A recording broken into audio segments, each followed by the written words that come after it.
আমার নাম লাভলি, আমি ১৭ বছর বয়সী। আপনি আমার বয়স এবং নাম থেকে অনুমান করতে পারেন যে আমি দেখতে কেমন হতে পারি। আমি একটি ছোট শহরে থাকি।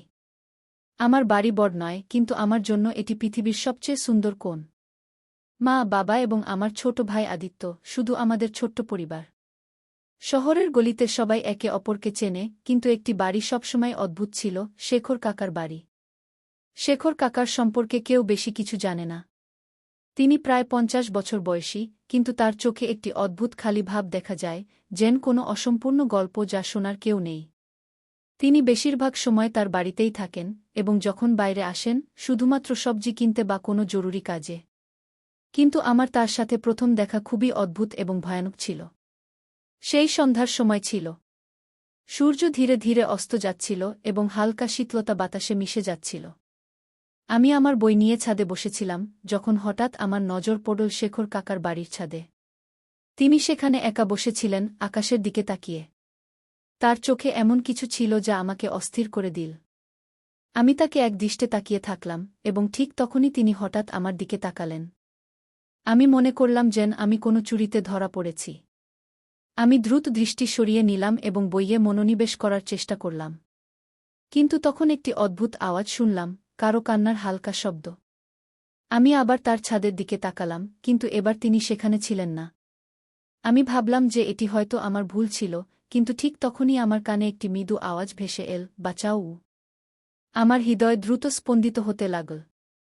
সেই আওয়াজ কোথা থেকে এসেছিল?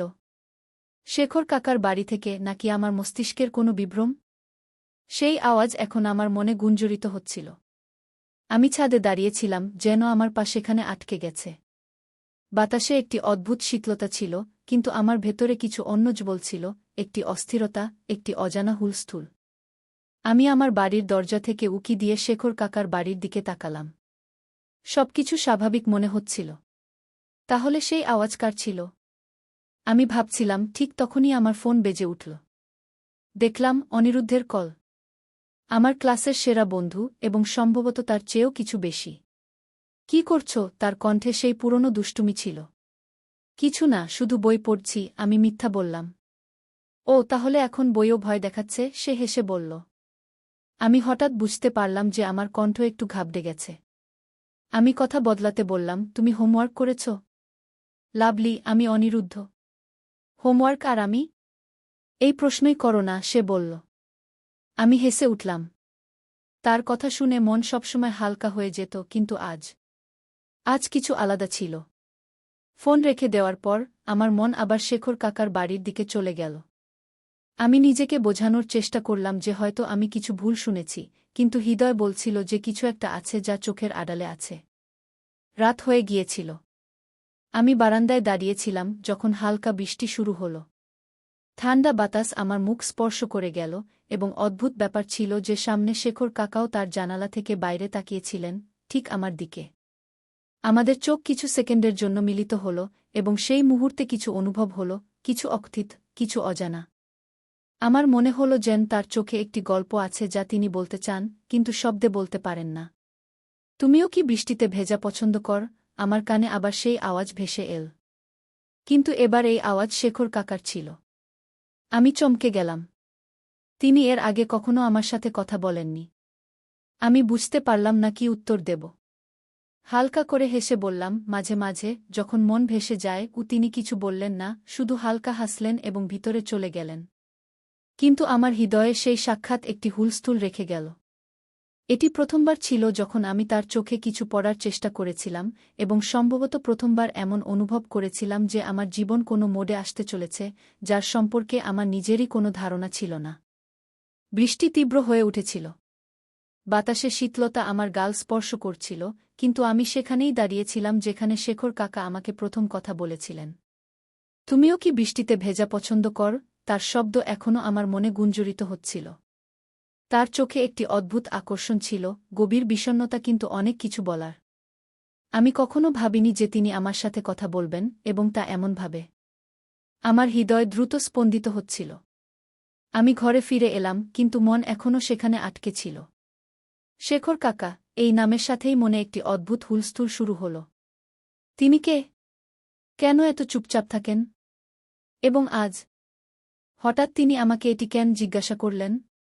সারারাত আমার ঘুম আসেনি। বৃষ্টির ফোঁটা জানালা আঘাত করছিল এবং আমি শুধু পাশ ফিরছিলাম। আমি নিজেকে মিথ্যা সান্ত্বনা দিলাম যে এটি ছিল একটি সাধারণ কথোপকথন, কিন্তু সত্যি কথা হল তাদের কথাগুলো আমার ভেতরে কিছু জাগিয়ে দিয়েছিল। এভাবেই ভাবতে ভাবতে কখন যে আমার চোখে ঘুম এসে গেল তা টেরই পেলাম না। সকাল থেকেই বৃষ্টি থেমে গিয়েছিল। আমি যেমন প্রতিদিন ছাদে আসি, আজও এলাম। কিন্তু আজ আমার চোখ যেন নিজে থেকেই খুলে গেল। দরজা খুলে শেখর কাকা বাইরে এলেন। তিনি হালকা নীল রঙের শার্ট পরেছিলেন, চুল কিছুটা এলোমেলো ছিল, আর মুখে হালকা দাড়ি।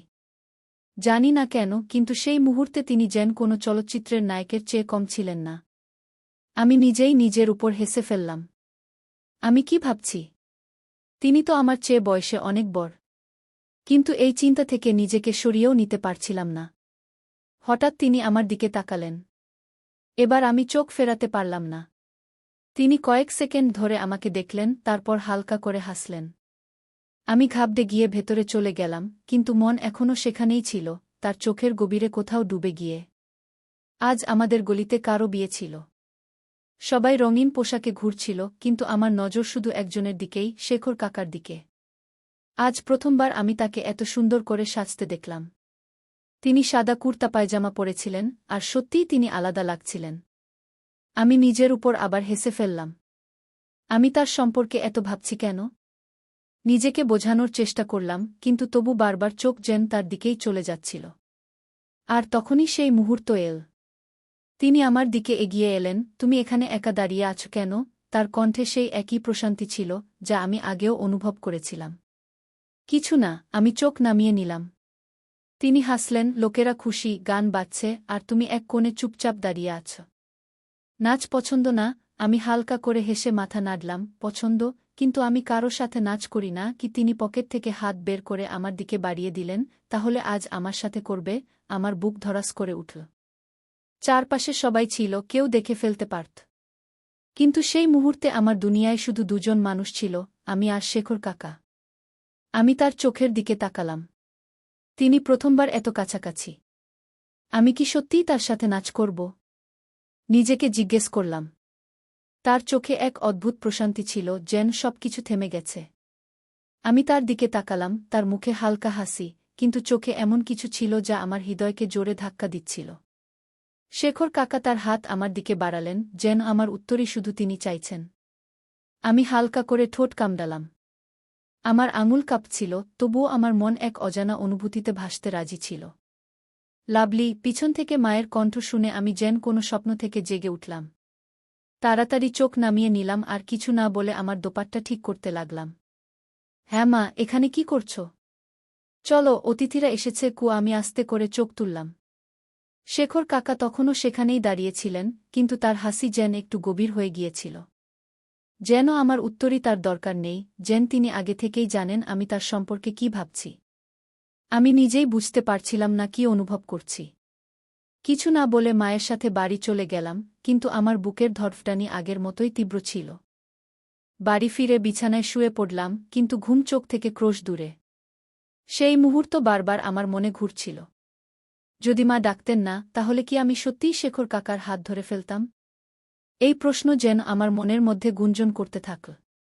জানালা দিয়ে বাইরে তাকালে তার বালকনির আলো জ্বলছিল। মন চাইল ছাদে গিয়ে দেখি তিনিও কি আমার কথা ভাবছেন, কিন্তু নিজেকে থামিয়ে দিলাম। না লাভলি, তুমি একই ভাবছ, কিন্তু মন মানতে রাজি ছিল না। পরের দিন সকালের হালকা রোদ পাড়ার ছাদে ছড়িয়ে পড়েছিল। আমি কাপড় শুকানোর অজুহাতে ছাদে এসেছিলাম, কিন্তু আমার চোখ যেন কাউকে খুঁজছিল। আর তখনই যেন আমার ভাবনা তাকে ডেকে এনেছিল।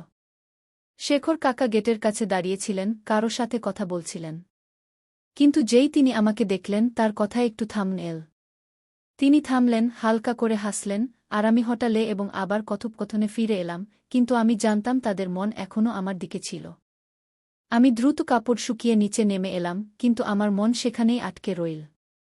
সন্ধ্যায় বাড়িতে হুলস্থুল ছিল। মা রান্নাঘরে ছিলেন, বাবা খবরের কাগজ পড়ছিলেন, আর আমি জানালার পাশে বসে ছাদের দিকে তাকিয়েছিলাম। মন অস্থির হয়ে উঠছিল। আমি বুঝতে পারছিলাম না যে এসব কি হচ্ছে। শেখর কাকার জন্য এই টানাটানি কেন বাড়ছে? অনেক প্রশ্ন ছিল কিন্তু উত্তর কোনোটি ছিল না। হঠাৎ গলিতে শোরগোল শুনে আমি বাইরে উকি দিয়ে দেখলাম শেখর কাকা তার বাইক স্টার্ট করছিলেন। তিনি সম্ভবত কোথাও যাচ্ছিলেন, কিন্তু যাওয়ার আগে তিনি একবার আমার জানালার দিকে তাকালেন। আমার হাত পা যেন অবশ হয়ে গেল। এ কি কাকতালীয় ছিল, নাকি তিনি ইচ্ছে করে আমার দিকে তাকিয়েছিলেন?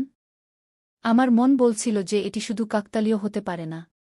তার বাইক ধীরে ধীরে গলি থেকে বেরিয়ে গেল, কিন্তু আমার হৃদয় তখনও সেখানেই আটকে ছিল। রাতে আমি বিছানায় শুয়েছিলাম, কিন্তু চোখে ঘুম ছিল না। যখনই চোখ বন্ধ করতাম, শেখর কাকার সেই গভীর দৃষ্টি আমার সামনে ভেসে উঠত। আমি পাশ ফিরলাম, বালিশটা জোরে চেপে ধরে নিজেকে বোঝাতে লাগলাম, লাভলি, এটা ভুল। তুমি এত ছোট, আর তিনি তোমার চেয়ে এত বড়, কিন্তু হৃদয়ের কাছে যুক্তি টেকে না। মন চাইছিল ছাদে উঠে ঠান্ডা হাওয়ায় নিজেকে সামলে নেওয়ার চেষ্টা করি। কিন্তু ঠিক যখন আমি ঘর থেকে বেরোলাম, হঠাৎ মোবাইলে একটি মেসেজ এল, ছাদে আসো। আমি চমকে স্ক্রিন দেখলাম, নম্বরটি অচেনা ছিল, কিন্তু হৃদয় থেকে আমি জানতাম যে এটি শেখর কাকাই ছিলেন।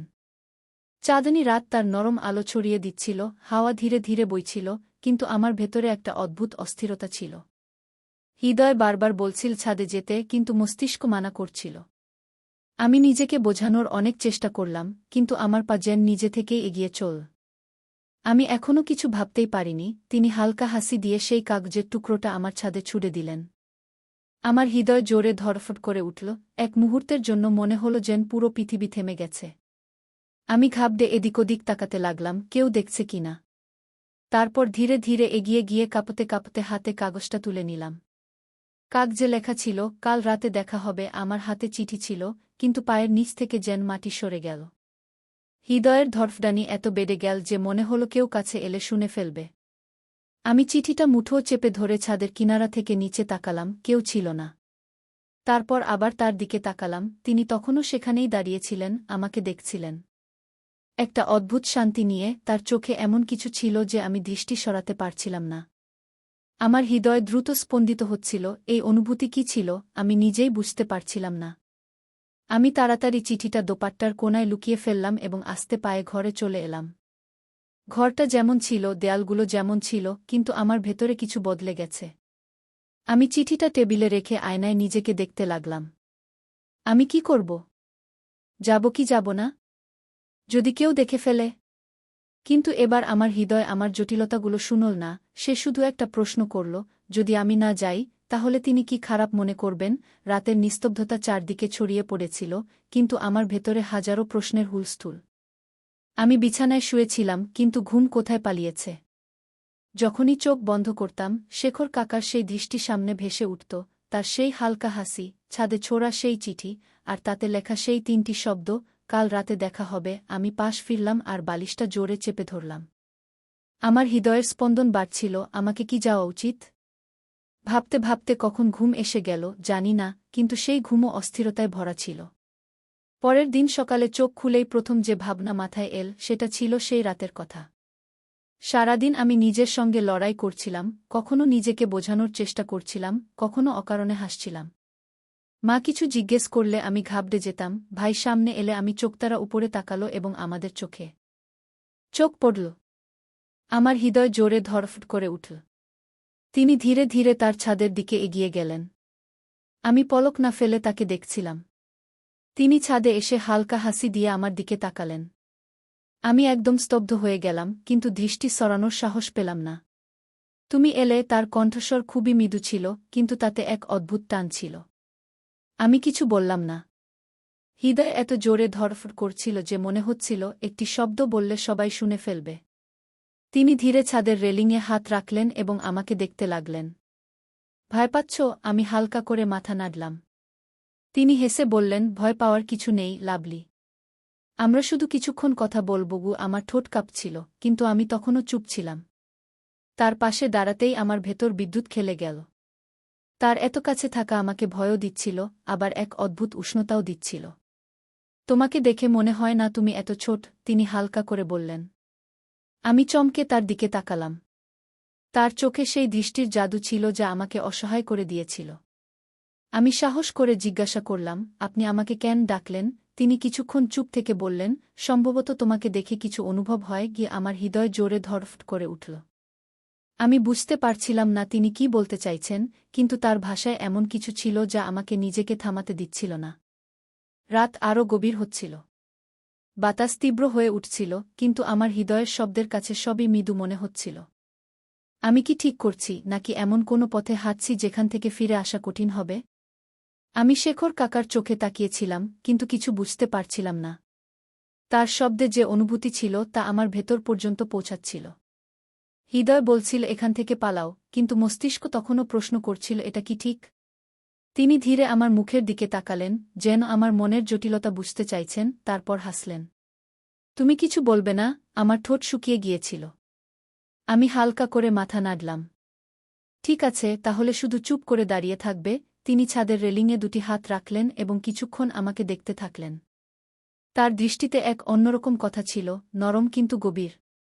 আমি অনুভব করলাম আমার হৃদয় তখনও খুব জোরে ধড়ফড় করছে। আমি নিজেকে সামলে বললাম, আপনি আমাকে কেন ডাকলেন? তিনি হালকা করে হেসে বললেন, তোমাকে না ডাকলে তুমি আসতে। আমি দৃষ্টি নিচু করলাম। সত্যি বলতে কি, যদি তিনি পাথর না ছুঁড়ে দিতেন তাহলে আমি নিজেকে থামিয়ে দিতাম। কিন্তু এখন আমি এখানে দাঁড়িয়েছিলাম তার সামনে, কোনো উত্তর ছাড়াই। হঠাৎ তিনি তার হাত বাড়িয়ে দিলেন। এসো বসি। কি আমি একটু শঙ্কিত হলাম, কিন্তু ধীরে ধীরে পা বাড়ালাম এবং তার পাশে গিয়ে ছাদের দেয়ালে বসলাম। আমার হাত ঠান্ডা হয়ে গিয়েছিল। বাতাসে হালকা শীতলতা ছিল, কিন্তু আমার ভেতর অন্যরকম উষ্ণতা ছুটছিল। তোমার বয়স 17 বছর, তাই না? তিনি হালকা করে জিজ্ঞাসা করলেন। আমি মাথা নাড়লাম। হ্যাঁ গো। আমি ভেবেছিলাম তুমি এর চেয়ে বড়। ও তার কণ্ঠে এক অদ্ভুত কোমলতা ছিল। তোমার চোখ অন্য মেয়েদের মতো নয়। এতে আরও কিছু আছে, এমন কিছু যা টেনে নেয়। আমার হৃদয় জোরে ধড়ফড় করে উঠল। আমি জানতাম না এর কি উত্তর দেব। আমি আমার আঙুলগুলো জড়িয়ে নিচের দিকে তাকিয়ে রইলাম। তিনি আমার দিকে একটু ঝুঁকলেন। ভয় পাচ্ছ? আমি হালকা করে মাথা নাড়লাম। না। তিনি হেসে আমার মুখটা তার আঙুল দিয়ে একটু উপরে তুললেন। মিথ্যা বলছ। তোমার চোখ অন্য কথা বলছে। আমার শ্বাস আটকে গেল। তার আঙুলের হালকা স্পর্শ যেন আমার পুরো শরীরে শিহরণ ছড়িয়ে দিল। আমি তৎক্ষণাৎ দৃষ্টি সরিয়ে নিলাম এবং নিজেকে একটু পিছিয়ে নিলাম। তিনি আমাকে কিছুক্ষণ দেখলেন, তারপর আবার রেলিংয়ের দিকে ফিরে গেলেন। তুমি জানো লাভলি, যখন প্রথম তোমাকে দেখেছিলাম তখনই বুঝেছিলাম তুমি বাকিদের থেকে আলাদা। আমি চমকে তার দিকে তাকালাম। কিভাবে? তিনি এক গভীর শ্বাস নিলেন। তোমার চোখে প্রশ্ন থাকে, অন্য মেয়েদের মতো শুধু স্বপ্ন নয়। আর এটাই আমাকে ভালো লেগেছে। আমার হৃদয় দ্রুত স্পন্দিত হতে লাগল। আমি জানতাম না এর মানে কি, কিন্তু তার শব্দগুলো আমার ভেতর এক অদ্ভুত অনুভূতি ছড়িয়ে দিয়েছিল। রাত আরও গভীর হয়ে গিয়েছিল। দূর কোথাও কুকুরের ঘেউ ঘেউ শব্দ আসছিল। পরিবেশে নিস্তব্ধতা ছিল, কিন্তু আমার ভেতর এক ঝড় বয়ে যাচ্ছিল। আমি সাহস করে জিজ্ঞাসা করলাম, আপনি আমার কাছ থেকে কি চান শেখর কাকা? তিনি আমার দিকে তাকালেন। তার ঠোঁটে হালকা হাসি ছিল। এই প্রশ্ন তুমি নিজেকেই জিজ্ঞাসা করো লাভলি। তুমি আমার কাছ থেকে কি চাও? তার এই কথা শুনে আমি এক পলকের জন্য স্তব্ধ হয়ে গেলাম। আমার কাছে কোনো উত্তর ছিল না, বা সম্ভবত ছিল, কিন্তু আমি তা স্বীকার করতে ভয় পাচ্ছিলাম। আমি তার চোখে তাকিয়েছিলাম, কিন্তু এখন সেখানে আগের মতো কোমলতা ছিল না। এখন সেখানে অন্য কিছু ছিল, এমন কিছু যা আমার ভেতর অস্থিরতা তৈরি করছিল। শেখর কাকা, তুমি যে প্রশ্ন আমাকে করেছিলে, তুমি আমার কাছ থেকে কি চাও, তার উত্তর আমার কাছে ছিল না। অথবা ছিল, কিন্তু আমি তা নিজের কাছ থেকেও লুকিয়ে রেখেছিলাম। আমি আমার দৃষ্টি নিচু করে নিলাম। হৃদয়ের ধড়ফড়ানি যেন পুরো পরিবেশে গুঞ্জরিত হচ্ছিল। শেখর কাকা কিছুক্ষণ চুপ থাকলেন, তারপর একটি গভীর শ্বাস নিয়ে বললেন, সম্ভবত আমাদের এখন চলে যাওয়া উচিত। অনেক দেরি হয়ে গেছে। আমি মাথা নাড়লাম, কিন্তু পা যেন জমে গিয়েছিল। যাওয়ার ইচ্ছাই হচ্ছিল না, কিন্তু আমি এখানে আর থাকতেও পারছিলাম না। আমি নিজেকে জোর করে উঠিয়ে নিলাম এবং রেলিংয়ের ওপারে তাকালাম। চাঁদ এখন মেঘে ঢেকে গিয়েছিল, যেন আমার উৎকণ্ঠা অনুভব করছে। শেখর কাকা আমার দিকে তাকালেন। লাভলি, যদি আমি বলি যে আমি তোমাকে পছন্দ করি? আমার শরীরে বিদ্যুৎ খেলে গেল। আমি তাকে দেখলাম, কিন্তু তার মুখে কোনো সংকোচ ছিল না। তিনি খুব স্বাভাবিক ছিলেন, যেন তিনি একটি সাধারণ কথা বলেছেন। আমি জোর করে হাসার চেষ্টা করলাম। আপনি মজাক করছেন না? তিনি মৃদুভাবে মাথা নাড়লেন। না, আমি যা অনুভব করি তাই বলছি। আমার মনে হলো যেন আমার শ্বাস বন্ধ হয়ে গেছে। এটি কি সত্যিই ঘটছে? আমি কি সঠিক শুনছি? শেখর কাকা তখনও আমাকে দেখছিলেন। তার মুখে গম্ভীরতা ছিল, কিন্তু কোনো জোরাজুরি নেই, কোনো চাপ নেই। আমি কিছু বলার জন্য ঠোঁট খুললাম, কিন্তু কণ্ঠ গলা আটকে গেল। তারপর জানি না কেন আমার চোখে জল চলে এল।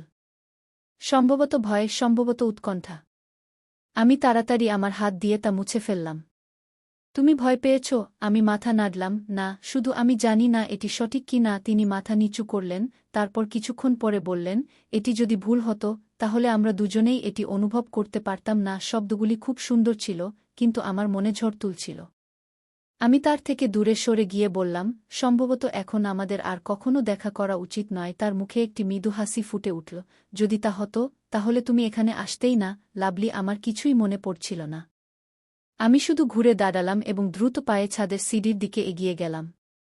কিন্তু আমার হৃদয় সেখানেই রয়ে গেল, সেই ছাদে, শেখর কাকার সাথে। সেই রাতে ঘুম আসেনি। বালিশের পাশে রাখা সেই চিরকুটটি, যা তিনি ফেলে গিয়েছিলেন, বারবার চোখের সামনে ঘুরছিল। আমি কি সঠিক করেছি? আমি কি কিছু ভুল অনুভব করছিলাম? পরের সকালে যখন আমি ছাদে গেলাম, তখন দেখলাম শেখর কাকার ব্যালকনি খালি। তার ঘরের জানালাও বন্ধ ছিল। মনে হুলস্থুল শুরু হল, তিনি কোথায় গেছেন? সত্যিই কি এখন আর তার সাথে দেখা হবে না? পুরো দিন কেটে গেল, তারপর আরও একটি, কিন্তু তার কোনো খবর ছিল না। আমি এখন নিজের সাথে লড়াই করছিলাম। যদি আমার কিছুই যায় আসত না, তাহলে প্রতিটি শব্দে চমকে উঠছিলাম কেন? প্রতিরাতে ছাদে যাওয়ার ইচ্ছা হচ্ছিল কেন? তারপর তৃতীয় রাতে আমার দরজার নিচে একটি চিরকুট এসে পড়ল। হাত কাঁপতে কাঁপতে আমি তা তুললাম। লেখা ছিল, কখনো কখনো দূরত্বই সঠিক হয়, লাভলি। তুমি আমাকে মনে রাখবে, কিন্তু সম্ভবত এটি ভালো। হৃদয় দ্রুত স্পন্দিত হল। আমি দরজা খুললাম, কিন্তু বাইরে কেউ ছিল না। গলি নিস্তব্ধ ছিল, যেন কেউ সেখানে পা রাখেনি। শেখর কাকা এখন আমার জীবন থেকে চলে গিয়েছিলেন। আর আমি ঠিক সেখানেই ছিলাম, অসম্পূর্ণ, উৎকণ্ঠিত, কিন্তু এখন সম্ভবত সবকিছু শেষ হয়ে গিয়েছিল। তাই বন্ধুরা, গল্পটি পছন্দ হলে ভিডিওটি লাইক করুন এবং একটি সুন্দর কমেন্ট করে জানান।